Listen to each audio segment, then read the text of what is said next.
त्या ठिकाणी आपण बघाल शेतकऱ्याचा त्या ठिकाणी कर्जमाफी फसवी देऊन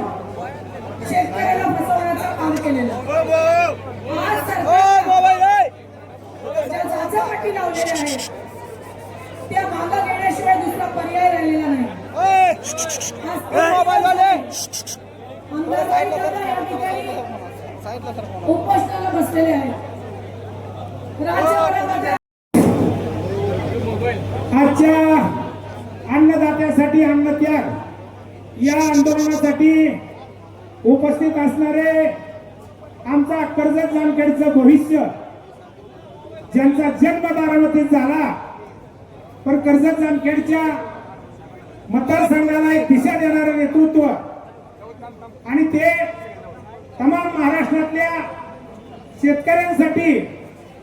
या सरकारनं जे कर्ज माफ केलं आणि त्याच्यामध्ये जाचकाठी टाकल्या त्या जाचकाठी रद्द करून सरसकट